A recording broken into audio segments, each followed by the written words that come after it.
یوم عرفات اور مقام عرفہ کے دلکش اور خوبصورت مناظر۔ بسم اللہ الرحمن الرحیم۔ السلام علیکم معزز دوستو، زمین کا وہ ٹکڑا جہاں سال میں صرف ایک بار چند گھنٹوں کے لیے دنیا کا سب سے بڑا انسانی سمندر امڈ آتا ہے، ایک ایسا میدان جہاں پہنچے بغیر کائنات کی سب سے بڑی عبادت یعنی حج مکمل نہیں ہو سکتا۔ اگر کوئی شخص مکہ کی مقدس وادیوں میں ہی رہ جائے، کعبہ کا طواف کر لے، صفا اور مروہ کے چکر کاٹ لے، لیکن 9 ذو الحجہ کے دن اس تپتے ہوئے میدان میں چند لمحے بھی نہ گزارے تو اس کا حج ہمیشہ کے لیے ادھورا رہ جاتا ہے۔ لیکن کیا آپ جانتے ہیں کہ اسی میدان عرفات کو اسلام کی تاریخ میں رازوں اور دعاؤں کا میدان کیوں کہا جاتا ہے؟ اور وہ کون سی خاص گھڑی ہے جب زمین پر موجود کروڑوں انسانوں کے گناہ ایسے مٹ جاتے ہیں جیسے وہ آج ہی پیدا ہوئے ہوں؟ اگر ہم احادیث مبارکہ اور شریعت کے اوراق پلٹیں تو اس میدان عرفات کی فضیلت سن کر روح کانپ اٹھتی ہے۔ یہ وہ واحد میدان ہے جس کے بارے میں مخبر صادق حضرت محمد مصطفیٰ صلی اللہ علیہ وآلہ وسلم نے فرمایا تھا کہ سال کا کوئی بھی دن ایسا نہیں ہے جس میں اللہ تعالیٰ عرفہ کے دن سے زیادہ بندوں کو جہنم کے عذاب سے آزاد فرماتا ہو۔ ذرا سوچئے وہ کون سا خفیہ اور نورانی نظام ہے کہ جب 9 ذو الحجہ کی دوپہر ڈھلتی ہے تو کائنات کا مالک خود زمین کے قریب ترین آسمان پر نزول فرماتا ہے اور فرشتوں کے سامنے فخر سے فرماتا ہے کہ دیکھو میرے بندوں کو، یہ دور دراز سے مٹی میں اٹے ہوئے صرف میری رحمت کی تلاش میں یہاں آئے ہیں، گواہ رہو میں نے ان سب کو بخش دیا۔ لیکن اسی فضیلت کے ساتھ ایک بہت بڑا جغرافیائی اور شرعی معمہ بھی سامنے آتا ہے۔ مکہ مکرمہ، مینا اور مزدلفہ یہ سب کے سب حدود حرم کے اندر واقع ہیں، جہاں کی مٹی اور پتھروں کو بھی ایک خاص تقدس حاصل ہے۔ لیکن کائنات کی سب سے بڑی بخشش اور سب سے بڑے وقوف کے لیے اللہ تعالیٰ نے حاجیوں کو حدود حرم سے باہر نکلنے کا حکم کیوں دیا؟ یہ وہ سوال ہے جس کا جواب عام طور پر لوگ نہیں جانتے، اور یہی اس میدان کا سب سے بڑا اسرار ہے۔ اور دوستو، صرف یہی نہیں، اگر ہم جدید سائنس اور ماحولیات کی عینک سے دیکھیں تو یہ میدان ایک اور معمہ بن کر سامنے آتا ہے۔ 50 ڈگری کی چلچلاتی دھوپ اور سونا اگلتی ریت اور 20 لاکھ سے زیادہ انسانوں کا ایک ہی وقت میں سانس لینا۔ سائنس کہتی ہے ایسی صورتحال میں وہاں ہیٹ آئی لینڈ انفیکٹ کے تحت آکسیجن ختم اور درجہ حرارت انسان کی برداشت سے باہر ہو جانا چاہیے تھا، لیکن وہاں قدرت کا ایک ایسا جدید ترین سائنسی نظام کام کر رہا ہے جو تپتی ہوئی سڑکوں کو اچانک 20 ڈگری تک ٹھنڈا کر دیتا ہے۔ وہ غیبی اور سائنسی نظام کیا ہے، یہ بھی ہم آگے چل کر اس ویڈیو میں تفصیل سے دیکھیں گے۔ مذہبی تاریخ، رب کی بے پناہ رحمت، جغرافیائی اسرار، اسلاف کے ایمان افروز اقوال اور جدید سائنس کے ان تمام حیرت انگیز حقائق کا سفر آج ہم اس میگا ڈاکومنٹری میں کرنے جا رہے ہیں۔ لہٰذا اس ویڈیو کو آخر تک دیکھیے گا، کیونکہ آج ہم میدان عرفات اور یوم عرفہ کے وہ سچے حقائق اور وہ دلکش مناظر دکھانے جا رہے ہیں جنہیں دیکھ کر آپ کی آنکھیں نم اور ایمان تر و تازہ ہو جائے گا۔ آئیے اس مقدس اور پراسرار سفر کا باقاعدہ آغاز کرتے ہیں۔ معزز دوستو، یہ میدان عرفات ہے، اسلام کا وہ مقدس ترین مقام جس کے بارے میں کائنات کے سب سے سچے انسان حضرت محمد مصطفیٰ صلی اللہ علیہ وسلم نے فرمایا تھا، الحج عرفہ، یعنی حج تو اصل عرفات میں ٹھہرنے کا ہی نام ہے۔ اگر کوئی شخص مکہ پہنچ جائے، طواف کر لے، صفا و مروہ کی سعی کر لے، لیکن 9 ذو الحجہ کو اس میدان میں چند منٹ بھی نہ گزارے تو اس کا حج سرے سے ہوتا ہی نہیں۔ لیکن کیا آپ نے کبھی سوچا ہے کہ اللہ تعالیٰ نے حج کی سب سے بڑی عبادت کے لیے مکہ کی خوبصورت وادیوں یا مدینہ کے نخلستانوں کی بجائے اس تپتے ہوئے چٹیل میدان کو کیوں چنا؟ آئیے سب سے پہلے اس میدان کے جغرافیائی محل وقوع کو سمجھتے ہیں۔ میدان عرفات مکہ مکرمہ کے جنوب مشرق میں واقع ہے۔ یہ مسجد الحرام سے تقریباً 21 سے 22 کلومیٹر کے فاصلے پر ہے۔ یہ ایک وسیع و عریض چٹیل میدان ہے جس کا کل رقبہ تقریباً 18 مربع کلومیٹر ہے۔ اس میدان کی سب سے خاص بات یہ ہے کہ یہ حدود حرم سے باہر ہے، یعنی مینا اور مزدلفہ تو حرم کی حدود کے اندر ہیں، لیکن عرفات وہ واحد مقام ہے جو حرم کی حدود سے باہر ہل میں واقع ہے۔ حاجیوں کو حج مکمل کرنے کے لیے حرم کی سرحد پار کر کے باہر آنا پڑتا ہے اور بس پھر حرم میں داخل ہونا ہوتا ہے۔ معزز دوستو، اس 18 مربع کلومیٹر کے وسیع و عریض میدان کا دل، اس کا سب سے بڑا مرکز جبل رحمت ہے۔ جغرافیائی طور پر یہ کوئی بہت اونچا یا بڑا پہاڑ نہیں، بلکہ یہ گرینائٹ کے سیاہ اور پیلے پتھروں سے بنی ہوئی ایک چھوٹی سی پہاڑی ہے، جس کی اونچائی زمین سے تقریباً 70 میٹر یعنی 230 فٹ ہے۔ اس پہاڑی کے بالکل اوپر ایک سفید رنگ کا ستون لگا ہوا ہے جو دور سے ہی نظر آتا ہے۔ 9 ذی الحجہ کو اس پہاڑی کا منظر دیکھنے سے تعلق رکھتا ہے۔ لاکھوں انسان اس چٹان کے پتھروں پر اس طرح بیٹھ جاتے ہیں کہ پورا پہاڑ انسانوں سے ڈھک جاتا ہے اور پتھر نظر آنا بند ہو جاتے ہیں۔ یہ وہ مقدس جگہ ہے جہاں کھڑے ہو کر دعا کرنا سنت رسول صلی اللہ علیہ وسلم ہے، اور یہی وہ پہاڑی ہے جو تاریخ انسانی کے سب سے بڑے اور انقلابی واقعات کی امین ہے۔ اب ذرا اس کے سائنسی اور ماحولیاتی پہلو پر غور کریں۔ جولائی اور اگست کے مہینوں میں یہاں کا درجہ حرارت 45 سے 50 ڈگری سینٹی گریڈ تک پہنچ جاتا ہے۔ اتنی شدید گرمی میں 20 لاکھ لوگوں کا ایک جگہ جمع ہونا ایک ماحولیاتی چیلنج ہے۔ سائنسدانوں کے مطابق جب لاکھوں انسان ایک جگہ سانس لیتے ہیں تو وہاں کاربن ڈائی آکسائڈ کی مقدار بڑھ جاتی ہے اور آکسیجن کم ہونے لگتی ہے، جسے ہیٹ آئس لینڈ ایفیکٹ کہتے ہیں۔ اس سائنسی مسئلے کو حل کرنے کے لیے یہاں دنیا کا سب سے بڑا تھرمل کنٹرول سسٹم لگایا گیا ہے۔ پورے میدان میں سڑکوں پر ایک خاص سفید کیمیکل کی کوٹنگ کی گئی ہے جو سورج کی شعاؤں کو جذب کرنے کی بجائے ریفلیکٹ کرتی ہے، جس سے زمین کا درجہ حرارت 15 ڈگری تک کم ہو جاتا ہے۔ اس کے علاوہ ہوا کو صاف اور ٹھنڈا رکھنے کے لیے ہزاروں سمارٹ واٹر سپرے فین 24 گھنٹے کام کرتے ہیں، جو مائکرو ڈراپلیٹس یعنی پانی کے باریک قطرے ہوا میں چھوڑتے ہیں تاکہ حاجی ہیٹ اسٹروک سے محفوظ رہ سکیں۔ اس کے علاوہ گرمی کا مقابلہ کرنے کے لیے سعودی حکومت نے اس چٹیل ریگستان میں 50 لاکھ سے زائد ایسے درخت اگائے ہیں جو کم پانی میں زندہ رہتے ہیں، تاکہ یہ درخت کاربن ڈائی آکسائڈ کو جذب کر کے ماحول کو متوازن رکھ سکیں۔ معزز دوستو، مذہبی اور تاریخی اہمیت سے ہٹ کر اگر ہم زمین کی ساخت کے ماہرین کی ریسرچ دیکھیں تو جبل رحمت اور میدان عرفات کے پتھروں کے بارے میں حیران کن انکشافات ملتے ہیں۔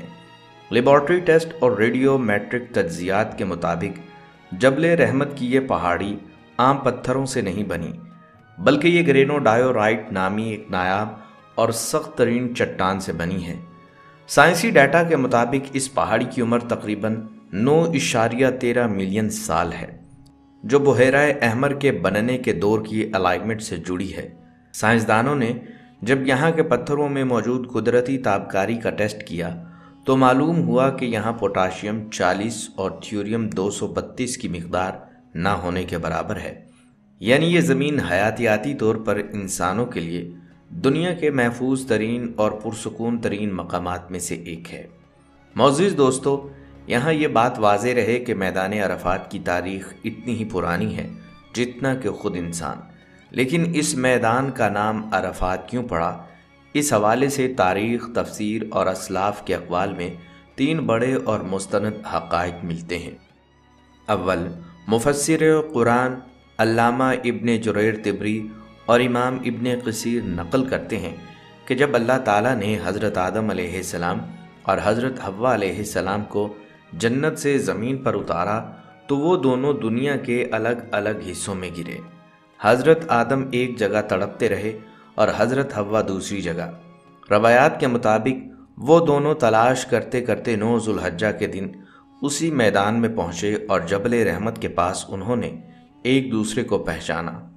عربی میں پہچاننے کو عرفان یا تعارف کہتے ہیں، اس لیے اس جگہ کا نام عرفات پڑ گیا۔ دوسری روایت حضرت ابن عباس رضی اللہ تعالیٰ عنہ سے مروی ہے۔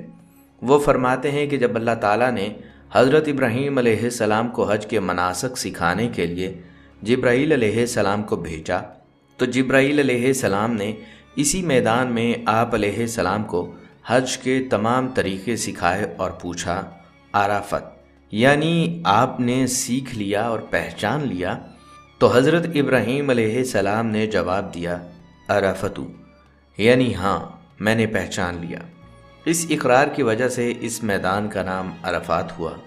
تیسری وجہ بزرگان دین یہ بیان کرتے ہیں کہ یہ وہ میدان ہے جہاں گنہگار انسان اپنے رب کے سامنے اپنے گناہوں کا اعتراف کرتے ہیں اور رب العزت کی معرفت یعنی پہچان حاصل کرتا ہے۔ یہ وہ جگہ ہے جہاں روح اپنے خالق کو پہچانتی ہے۔ مذہبی لحاظ سے میدان عرفات اسلام کا دل ہے۔ 9 ذوالحجہ کو یہاں وقوف عرفات کیا جاتا ہے۔ وقوف کے معنی ہے ٹھہرنا یا رکنا۔ زوال آفتاب یعنی دوپہر سے لے کر غروب آفتاب تک اس میدان میں رہنا فرض ہے۔ اس میدان کے اندر ایک عظیم الشان مسجد ہے جسے مسجد نمرہ کہا جاتا ہے۔ اس مسجد کا آدھا حصہ عرفات کے اندر ہے اور آدھا حصہ عرفات سے باہر۔ یہ وہی مقام ہے جہاں نبی صلی اللہ علیہ وسلم نے خیمہ لگایا تھا اور خطبہ دیا تھا۔ آج بھی امام حج اسی مسجد سے پوری امت مسلمہ کے لیے وہ تاریخی خطبہ دیتے ہیں جو دنیا بھر میں سنا جاتا ہے۔ مسجد نمرہ میں نبی صلی اللہ علیہ وسلم نے عرفہ کے دن ظہر اور عصر کی نمازیں ملا کر پڑھی تھیں۔ اس وقت یہ جگہ بھی ایک چٹیل میدان تھی۔ علماء کرام فرماتے ہیں کہ حاجی کو اس مسجد میں وقوف نہیں کرنا چاہیے کیونکہ اس میں اختلاف پایا جاتا ہے۔ بعض کی رائے میں یہ عرفات سے خارج ہے، کچھ کی نظر میں مسجد کا کچھ حصہ عرفات سے خارج ہے، اس لیے احتیاط کا تقاضا یہی ہے کہ یہاں وقوف نہ کیا جائے۔ اس مسجد میں نماز پنجگانہ کی ادائیگی کا اہتمام نہیں ہے کیونکہ آبادی سے یہ کافی فاصلے پر ہے۔ یہاں صرف حج کا اجتماع ہوتا ہے۔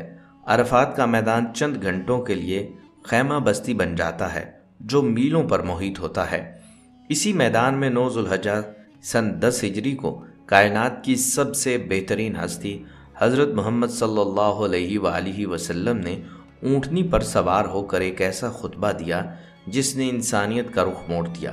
آپ صلی اللہ علیہ وآلہ وسلم نے فرمایا، اے لوگو، تمہارے خون، تمہاری مال اور تمہاری عزتیں ایک دوسرے پر اسی طرح حرام ہیں جیسے تمہارے اس دن کی، اس مہینے کی اور اس شہر کی حرمت ہے۔ آپ صلی اللہ علیہ وآلہ وسلم نے سود کو پیروں تلے کچل دیا، عورتوں کے حقوق کا تحفظ کیا اور نسلی عصبیت کا خاتمہ کر دیا۔ اسی خطبے کے دوران سورہ المائدہ کی وہ آیات نازل ہوئیں جس نے اسلام کے مکمل ہونے کا اعلان کیا کہ آج میں نے تمہارے لیے تمہارا دین مکمل کر دیا۔ جب یہ آیت نازل ہوئی تو صحابہ کرام کی آنکھوں میں آنسو آ گئے کیونکہ وہ سمجھ گئے تھے کہ اب محبوب خدا صلی اللہ علیہ وآلہ وسلم کا دنیا سے رخصت ہونے کا وقت قریب آ گیا ہے۔ میدان عرفات میں صرف عام انسانوں نے ہی نہیں رویا بلکہ تاریخ کے عظیم ترین نفوس نے یہاں آ کر عاجزی کی ایسی مثالیں قائم کیں جنہیں سن کر روح کانپ اٹھتی ہے۔ آئیے تاریخ کے اوراق پلٹتے ہیں۔ خلیفہ دوم حضرت عمر فاروق رضی اللہ تعالیٰ عنہ جب میدان عرفات میں وقوف فرماتے تو آپ پر خشیت الہی کا یہ عالم ہوتا کہ آپ زمین پر بیٹھ جاتے اور فرماتے، اے اللہ، اگر تو نے آج سب کی مغفرت کر دی تو عمر کو اپنے گناہوں کی وجہ سے محروم نہ رکھنا۔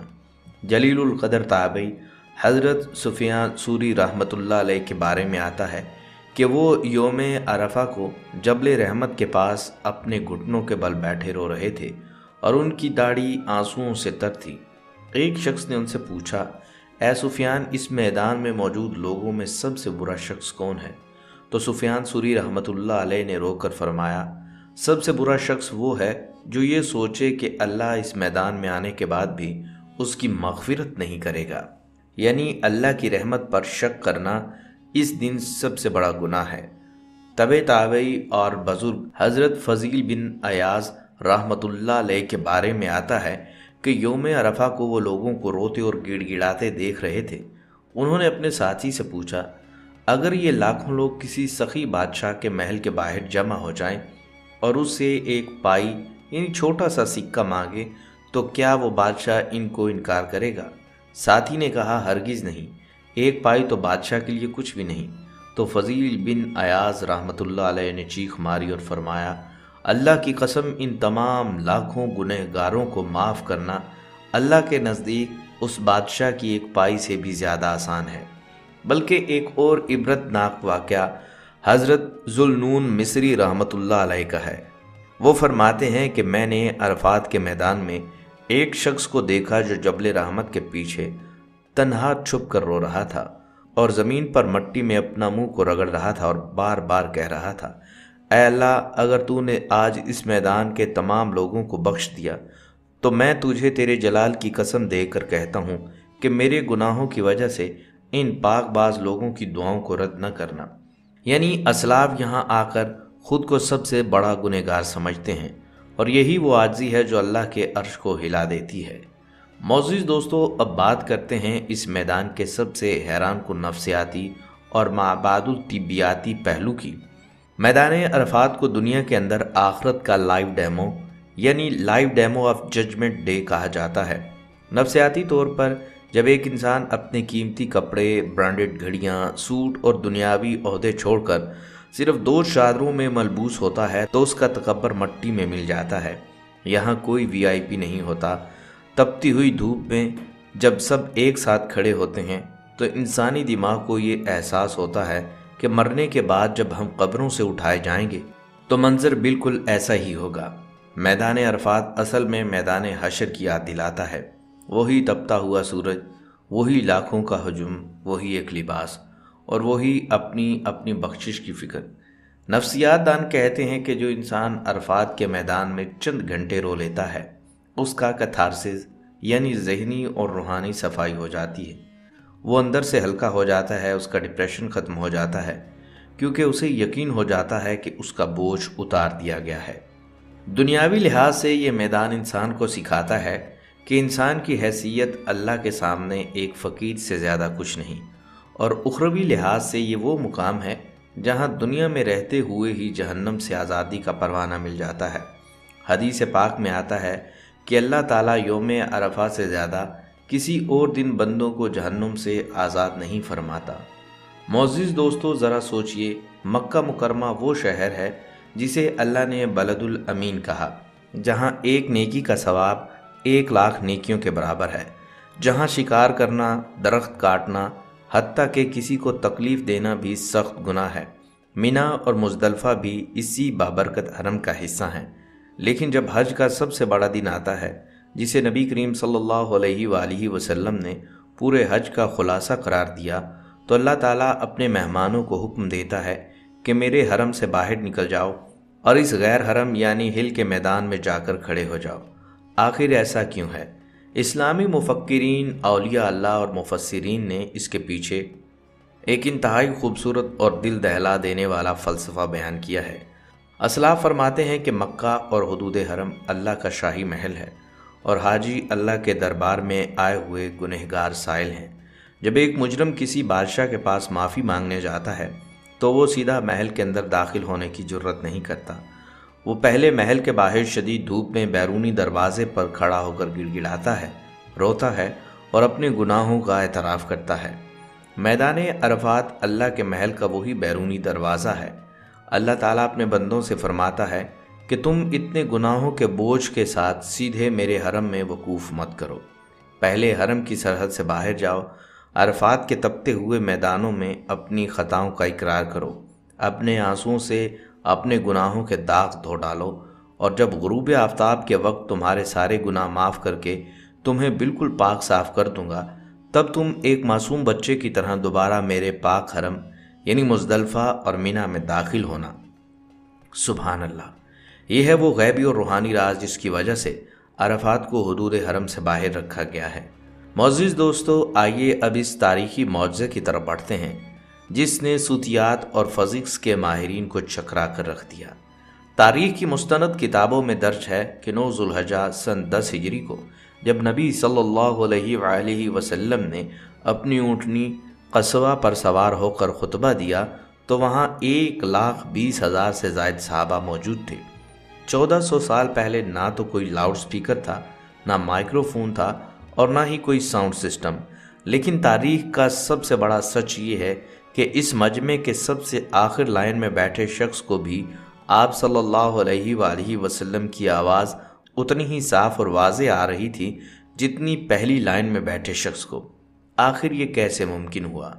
اگرچہ اس میں اللہ کا غیبی معجزہ اور حضرت ربیعہ بن امیہ بن خلف رضی اللہ تعالیٰ عنہ جیسے صحابہ کی آواز دہرانے کی خدمات شامل تھیں، لیکن جدید صوتیاتی سائنسدانوں نے جب اس میدان کے جغرافیائی ڈھانچے کا مطالعہ کیا تو ایک حیران کن بات سامنے آئی۔ میدان عرفات ایک قدرتی ایمفی تھیٹر کی طرح ڈیزائن ہوا ہے۔ یہ میدان سطح سمندر سے تقریباً 200 میٹر بلندی پر ایک ہموار پیالے کی شکل میں ہے۔ اس کے تینوں اطراف موجود پہاڑ صوتی لہروں کو ضائع ہونے سے روکتے ہیں۔ جب یہاں آواز گونجتی ہے تو پہاڑوں کی خاص جیومیٹری کی وجہ سے وہ آواز باز گشت بن کر پھیلنے کی بجائے پورے میدان میں برابر تقسیم ہو جاتی ہے۔ قدرت نے اس زمین کا ایسا ہی ڈھانچہ بنایا تھا کہ کائنات کے آخری نبی صلی اللہ علیہ وآلہ وسلم کا آخری خطبہ ہر کان تک بغیر کسی رکاوٹ کے پہنچ سکے۔ دوستو، میدان عرفات کا ایک ایسا سماجی اور انقلابی پہلو بھی ہے جس نے مکہ کے جابرانہ نظام کی بنیادیں ہلا کر رکھ دیں۔ اسلام سے پہلے زمانہ جاہلیت میں قریش مکہ خود کو حمص یعنی اللہ کے گھر کے اصل وارث اور اعلیٰ نسل سمجھتے تھے۔ ان کا تکبر اس حد تک تھا کہ وہ کہتے تھے ہم حرم کے رہنے والے ہیں، اس لیے ہم حج کے دن حرم کی حدود سے باہر عرفات میں نہیں جائیں گے۔ وہ مزدلفہ میں ہی رک جاتے تھے اور عام غریب عربوں اور غلاموں کو اکیلے عرفات بھیج دیا کرتے تھے۔ وہ غریبوں کے ساتھ کھڑے ہونا اپنی توہین سمجھتے تھے، لیکن جب اسلام آیا تو اللہ تعالیٰ نے قریش کے اس نسلی اور طبقاتی تکبر پر کاری ضرب لگائی۔ قرآن پاک میں واضح حکم نازل ہوا، پھر تم بھی وہیں سے پلٹو، یعنی عرفات سے، جہاں سے سب لوگ پلٹتے ہیں۔ اللہ نے حکم دیا کہ کوئی سردار ہو یا غلام، قریش کا امیر ہو یا حبشہ کا بلال، سب کو حرم کی سرحد توڑ کر باہر میدان عرفات میں ایک ساتھ ایک ہی صف میں کھڑا ہونا پڑے گا۔ معزز دوستو، 9 ذو الحجہ کا دن جتنا نور اور تجسس سے بھرپور ہوتا ہے، اس کی رات اس سے بھی کہیں زیادہ پر اسرار اور غیبی اسرار کی امین ہوتی ہے۔ جیسے ہی 9 ذو الحجہ کا سورج غروب ہوتا ہے، 20 لاکھ سے زیادہ انسانوں کا وہ عظیم سمندر جو چند منٹ پہلے تک یہاں چیخ چیخ کر رو رہا تھا، اچانک ایک غیبی اشارے پر اس میدان کو سنسان چھوڑ کر مزدلفہ کی طرف چل پڑتا ہے۔ ذرا تصور کیجئے 18 کلومیٹر کا وہ وسیع میدان جہاں چند لمحے پہلے پاؤں رکھنے کی جگہ بھی نہیں تھی، اب وہاں ایک گہرا سکوت اور مکمل خاموشی چھا جاتی ہے۔ لیکن کیا یہ میدان واقعی خالی ہو جاتا ہے یا یہاں کوئی اور مخلوق ڈیرے ڈال لیتی ہے؟ حدیث پاک کے الفاظ پر غور کریں تو روح وجد میں آ جاتی ہے۔ صحیح مسلم کی روایت ہے کہ نبی صلی اللہ علیہ وآلہ وسلم نے فرمایا، جب عرفہ کا دن ہوتا ہے تو اللہ تعالیٰ آسمان دنیا پر نزول فرماتا ہے اور فرشتوں کے سامنے میدان عرفات کے حاجیوں پر فخر کرتا ہے۔ علماء اور محدثین فرماتے ہیں کہ اس خاص دن اور رات میں آسمان دنیا سے فرشتوں کی اتنی بڑی تعداد میدان عرفات کی طرف بھیجی جاتی ہے جن کی تعداد دنیا کے تمام انسانوں اور ریت کے ذروں سے بھی زیادہ ہوتی ہے۔ کائنات کے مقرب فرشتے اس میدان کے ایک ایک کونے کو اپنے نورانی پروں سے ڈھانپ لیتے ہیں۔ جب حاجی یہاں سے رخصت ہوتے ہیں تو یہ فرشتے اس زمین پر اللہ کی رحمت اور مغفرت کے انوارات کو سمیٹ رہے ہوتے ہیں جو دن بھر یہاں برستی رہیں۔ یہ وہ رات ہوتی ہے جب زمین کا یہ بنجر ٹکڑا کائنات کا سب سے زیادہ نورانی اور سحر انگیز مقام بن جاتا ہے۔ ایک حدیث مبارکہ میں آیا ہے کہ حضور صلی اللہ علیہ وآلہ وسلم نے عرفہ کی شام کو میدان عرفات میں امت کی مغفرت کی دعا مانگی اور بڑی گریہ وزاری کی، جس کے جواب میں رحمت الہی جوش میں آئی اور ارشاد ہوا، میں نے تمہاری دعا قبول کر لی اور جو گناہ بندوں نے میرے کیے وہ معاف کر دیے، البتہ جو ظلم ایک نے دوسرے پر کیے ان کا بدلہ لیا جائے گا۔ اب آئیے ویڈیو کے اس پہلو کی طرف جس کے بارے میں اکثر لوگ سوچتے ہیں کہ انہیں معلومات نہیں ملتی۔ حج کا یہ 5 روزہ سفر ختم ہونے کے بعد سال کے باقی 364 دن اس میدان عرفات میں کیا ہوتا ہے؟ کیا یہ میدان ایسے ہی سنسان پڑا رہتا ہے؟ جغرافیائی اور انتظامی لحاظ سے حج ختم ہوتے ہی اس 18 مربع کلومیٹر کے میدان کو اگلی بار کے لیے تیار کرنے کا کام شروع ہو جاتا ہے۔ سعودی وزارت حج اور ماحولیاتی ادارے سال بھر اس میدان کی مٹی اور یہاں موجود 50 لاکھ سے زائد نیم درختوں کی دیکھ بھال کرتے ہیں۔ ان درختوں کو پانی دینے کے لیے زمین کے نیچے سینکڑوں کلومیٹر لمبی پائپ لائنوں کا ایک خودکار نیٹ ورک 24 گھنٹے کام کرتا ہے۔